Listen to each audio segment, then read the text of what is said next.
This is Selling Seven Figures with your host, Kevin Mullaney. Join him in a panel of 4 high-achieving distributors and start crushing your sales goals.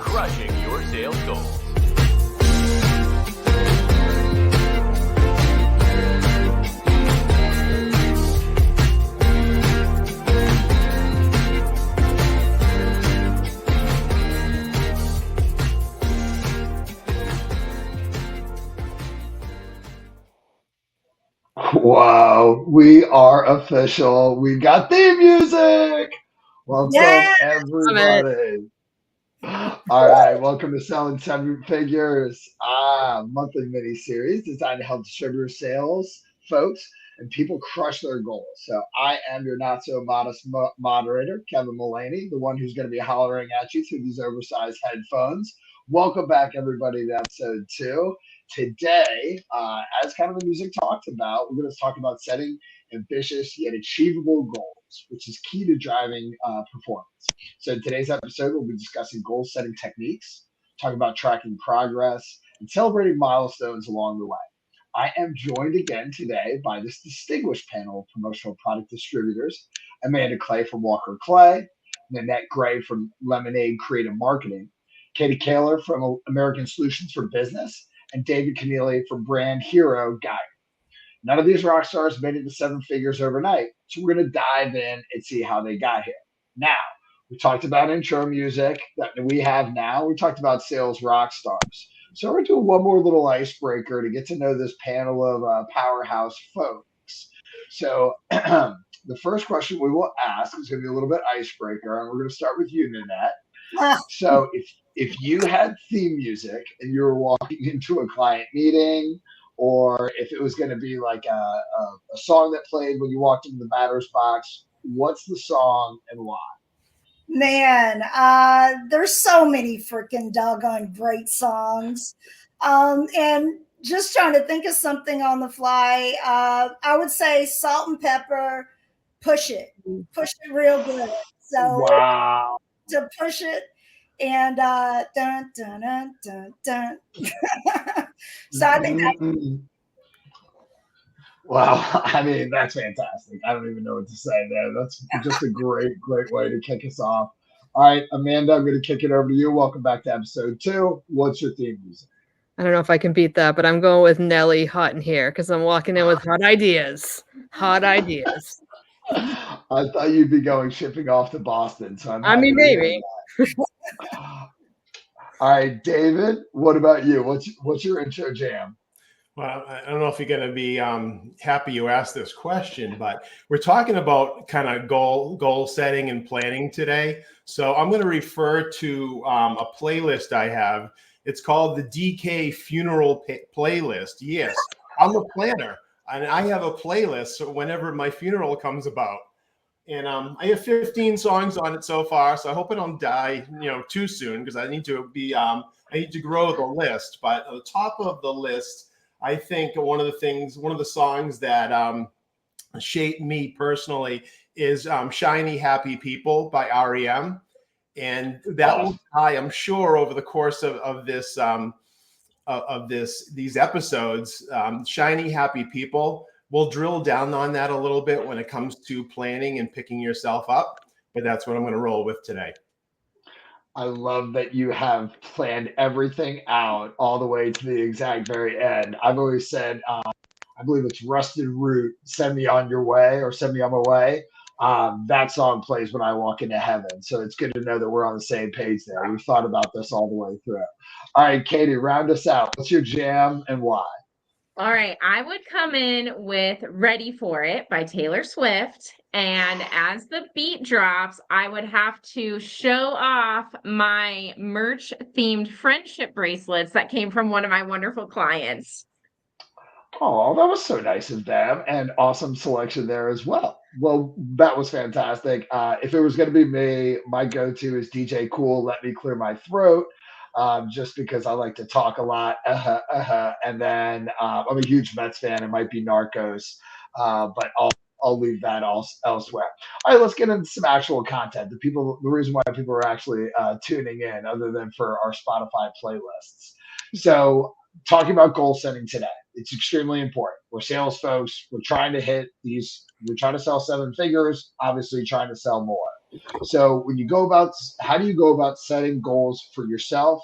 And then obviously we've got a couple sales leaders on here as well. So if you want to touch on how you set your goals for your team. So pretty wide variety. We're going to start with the person goals right over her shoulder, and then that. So the question is, how do you go about setting your goals for yourself and your team? I think starting with the SMART methodology. I mean, I think pretty much everyone knows what SMART means, but just in case, I put it over my shoulder, and it's specific, measurable, achievable. The R is relevant, and then time bound. And so when you're looking at goal setting, you want to be specific, because you can say, hey, I want to grow my sales by 20%. But if you don't put any type of specificity behind it, it's just kind of ambiguous. But if you want to say, I want to grow Q2 year over year by 20%, by the end of the quarter, then that gives you a little bit more specificness to be able to drill in on that goal. And so from a goal setting perspective, there's so many different types of goals. I mean, we have financial goals.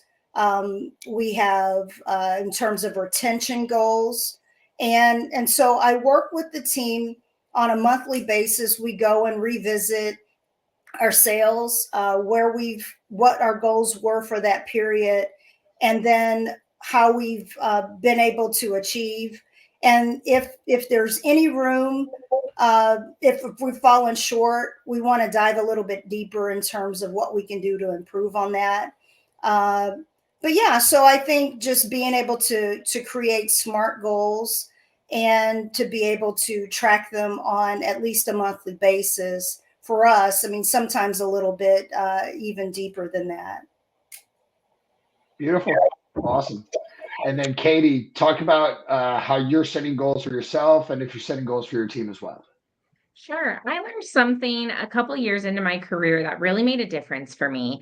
And that was taking annual sales goal. We're talking about 7 figures, and breaking it down into month, week, day, and hour. So I have a little sticky note in my desk drawer. It's my little cheat sheet. It's my little gut check to really just make sure that what I'm doing is actually generating sales. So, of course, we do a lot of tasks and administrative work that isn't directly generating sales, but it really just helps keep in your mind what you should be working on, how much time you should be dedicating to a project. And to sort of break it down simply, I mean, we're talking about selling 7 figures. So $1 million a year, that's $20,000 a week. That's 2 weeks vacation. I think that's $4,000 a day and $500 an hour. So if you're really thinking about, and what I'm doing in this hour, generating or going to future generate $500 sales, or if I'm choosing to do something else, is it worth that? So that is something that really, it's simple, but it made such a difference for me in achieving goals and stretch goals. Another thing I want to add is really thinking about goals for clients. So that's something that we really focus on, especially with the team, of asking our clients, typically in a yearly review or in monthly check-ins, what their current goals are and how they're going to measure success. Because if we're helping them achieve their goals, that's how we're going to achieve ours too. Katie, wow, really great insight there. I love it. Obviously, time is money. So one of the things that my boss, my old promo boss, said early on in my career, it was like month 2, and I got invited to a golf tournament. And I thought it might be some opportunity to sling some merch there as well. But the reality of it was I was going to have a good time on a Friday. And I said, hey, boss, do you mind if I go play in this tournament? He goes, I don't care. It's your career. And it was such an inspiring, right? And it put the onus completely on me. Like, hey, if that's worth your time, 6 hours, 7 hours, whatever it's going to be, great, go and do it, right? But if it's not my career, right? I'll be fine. You may not, but I'll be fine. So I love the way that you're putting the time and the money together there. Speaking of vacations that Katie mentioned, she's only taking 2 weeks a year, but my guy David just got back from one. Welcome back, David. Talk to us about how your philosophy is about setting goals for yourself and for your team.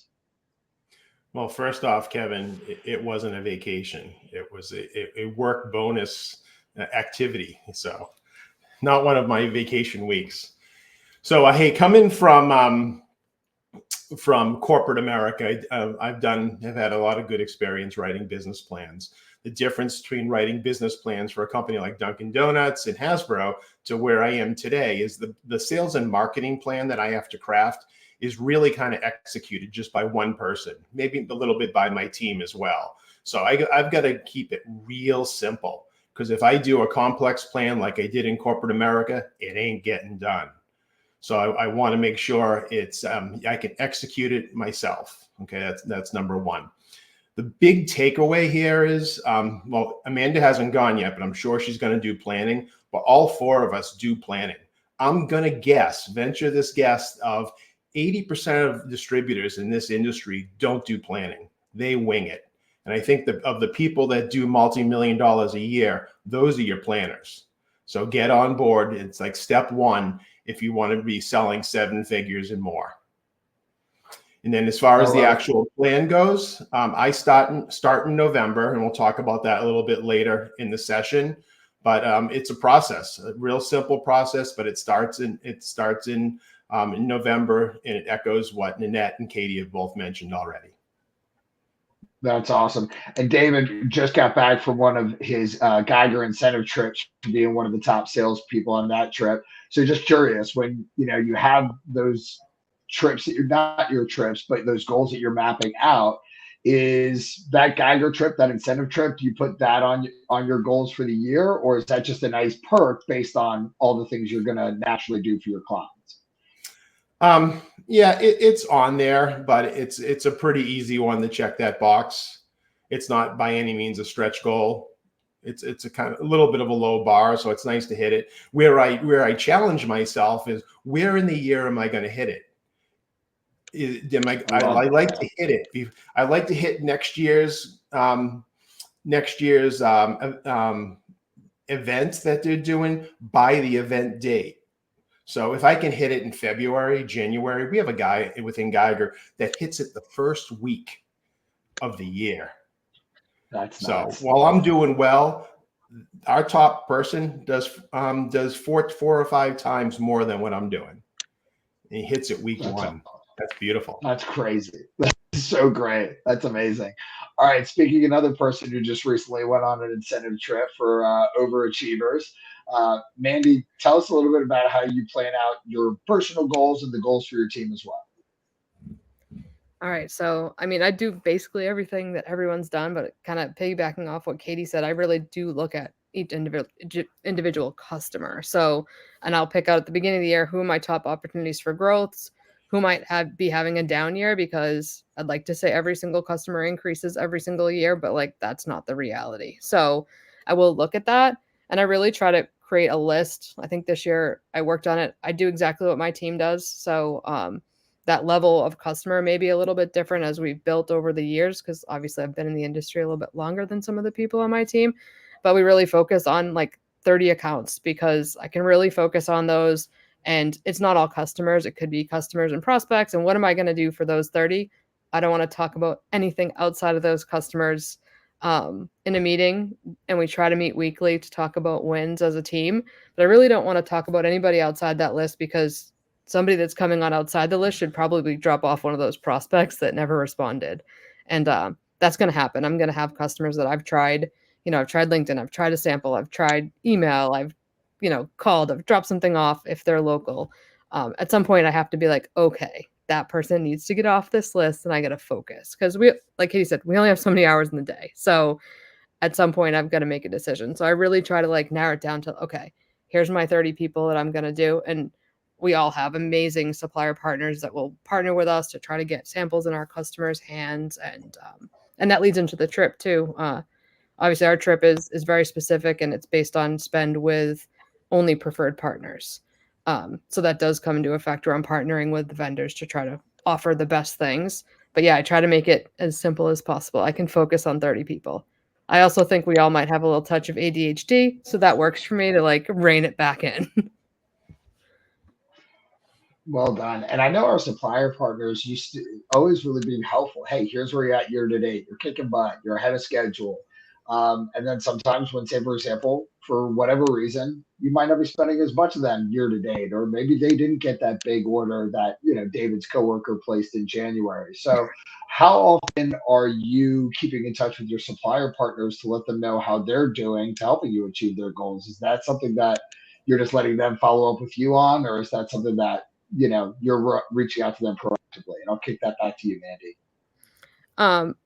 I actually just looked at this number the other day, and the biggest reason I look at the number is that I want to make sure like those supplier reps that are reaching out to me like constantly, and not with just a sales flyer, or not with just your up, your down, like just touching base generally, like, hey, how's things going? Is there anything I can help you with? How's the family? How's the dogs? Whatever that is, has a relationship. I do like to make sure like, hey, here are those 5 reps that are really working hard. Where are we with them? And can I increase there? It's not to say that I'm not looking at the other ones, but I'm looking, where did we gain? Where did we lose? And just make sure nothing's oddly skewed. So it looked good when I looked at it the other day, but I did see, some of the people that are working harder. David is in the same area as me. And there's some reps that I would say reach out proactively more than others. Yeah, David, back to you on that thought process. Is you having constant connection with your supplier partners on those types of things, how you're doing against your goals and how you're doing alongside with theirs? Oh, absolutely. Honestly, I echo everything Amanda said. I have nothing to add there, honestly. Beautiful. Annette, Kay, anything else to add there? Yeah, pop in, Annette. Yeah, I was going to, echo basically what Amanda said, but in terms of looking at our supplier partners, I come from a relationship-based sales approach. And for my supplier partners that I do have a personal relationship with, I do as much as I can to make sure that they're being taken care of. And again, those reps that are very proactive. I think it's very, very important that suppliers realize that we're looking for relationships that are trying to help us achieve our goals. And by doing that, we're helping them achieve theirs. And one other thing I would add is for those supplier meetings, we try to have one once a month, but that quick follow-up too. So it goes both ways, right? If you are excited about something and you're going to send logos for virtuals, like how do we get that over to them within 48 hours so we keep the excitement, keep the momentum going? Yeah. Awesome. And now it sounds like you all are tracking the progress not only with supplier spend, but either on a weekly or monthly basis. It doesn't sound like you or anybody on this panel is going really past that. So any of these goals that need to be adjusted, at the very least, it's probably month 2 or month 3. So how about milestones of success? Do you celebrate those milestones? Do you do it on a quarterly basis? One thing that I always used to do is that every milestone was different for each one of our reps. So, that 7 figures might have been huge for someone, but for someone, who's an experienced veteran, maybe 7 figures isn't that big of a deal and they don't really want that pat on the back. So, and that'll start with you. How are you going about those milestones to make sure that people know, hey, we're on track, things are going great, and let's make sure we keep people happy and keep this train rolling? Yeah, I think communication is very important, and enthusiasm, because sometimes motivation, you need that motivation to be able to get that little extra oomph to make it happen. But I'm down in South Louisiana and we love celebrating. So any excuse to celebrate, we're looking to do that. So for those that are here, we go out and eat, drink, and be merry. That's kind of how we live. But also discretionary bonuses, Amazon gift cards. Anytime we meet, whether it's a small goal or some of the bigger milestones, we have bonuses that are centered around that. But I love to celebrate, and we do that at least on a monthly basis. That's awesome. I think those last bits that you touched on, not necessarily that they're going to get it every time, but when they get it, they know it was well deserved. I think that's really, really when those thank you cards, those, Amazon gift cards, maybe a little bottle of champagne if it's the right person, really makes them feel like they went above and beyond. So really awesome there. And I'm glad to hear that you guys are really having a good time with it. No doubt about it. All right, Katie, tell us about you. How are you knocking those milestones and making sure you feel good about where you're at, maybe even early on in the year?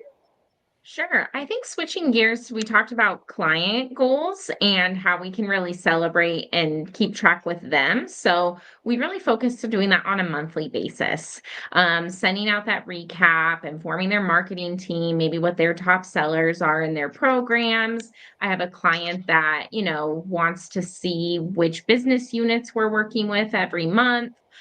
So really sort of that for those top clients that are doing 80% of our business, how are we, communicating, celebrating, and reporting on whatever they need so that we can both hit our goals typically at the beginning of every month. Well, that's awesome that you're doing that with your clients, because there should be no surprises when you get to the end of the year, right? Right. If you ever were to lose a client, you kind of always probably had that feeling. No one's ever really shocked. They either went radio silent, they're not responding. But if you're getting on their schedules and doing that on a monthly basis, that's fantastic. So those are hopefully going to be folks that stay with you forever. All right, David, tell us a little bit about how the milestones are hit on your neck of the woods. Well, I do watch it very closely. In my sales and marketing plan, I just don't print it off and put it in my drawer and forget about it for 6 months. It's a living document right on my desktop, and I try to refer to it weekly and see how I'm doing, see how the team is doing. I do, as a personal reward, I just started like personal training this morning. I hit a milestone, kind of wanted to invest in my own health. So signed up for a personal trainer. So I'm pretty psyched about that. Also, I like to share the wealth a little bit with my team because they all bust their tails pretty hard. And I do want to recognize them and make their lives. And one thing I try, one thing that really irks me about corporate America, how like CEOs, they'll make, $280 million, but then the person that's actually assembling the automobile or whatever it is that they makes, the $22 an hour, which is a fair wage, but compared to what the CEO is making, it's not fair. So I try to, not that I'm making that's kind of CEO money, but I try to make sure it's balanced a little bit. So people aren't making $50,000 and I'm making, a big multiplier more than the 50,000. So I like to kind of balance the scales there. And lastly, one thing I like to do as far as celebrating milestones is when I look at my sales and marketing plan and I figure out what works, I merchandise that success among my peers at Geiger, and I give away the creative.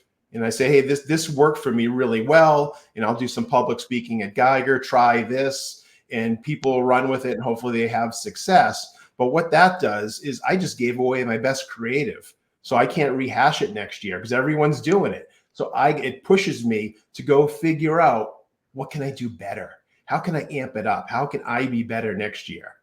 So that's just one little mind Jedi trick I do for myself to keep myself and my marketing fresh. Gosh, David, I'll be honest with you. You got me all jacked up now, man. I'll tell you what, from the personal training, getting me pumped up to sending the elevator back down and spreading the wealth. That's really, really awesome that you do that. And I completely agree. That trip that Mandy just went on, that facilities trip, I had the opportunity to go on one year, and it was just me that was able to go. The team that was really producing the work, we couldn't take everybody with us, right? So I sent out a little bit of a carrot, and I said, hey, if this were to happen for the team, here's what everyone else would get. Just because you nailed it, right? They're the ones that are grinding every day, and I'm just the lucky one that gets the shine and the bow tie. So I appreciate that you spread the love out to your team as well. All right, Mandy, close us out here. Tell us a little bit about how you're doing. I mean, I know first you guys of have a all, little bit of I fun. believe you qualified for that trip, not once, but twice.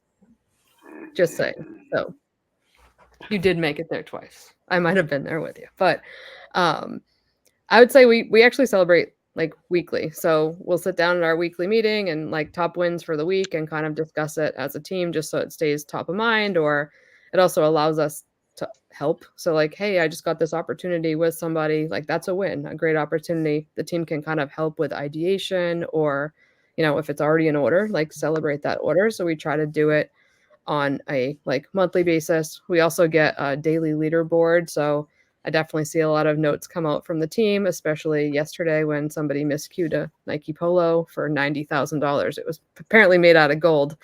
So my sales looked real good yesterday on the leaderboard. Someone's like, "What'd you sell?" I was like, "I don't know. It was a program word that came in."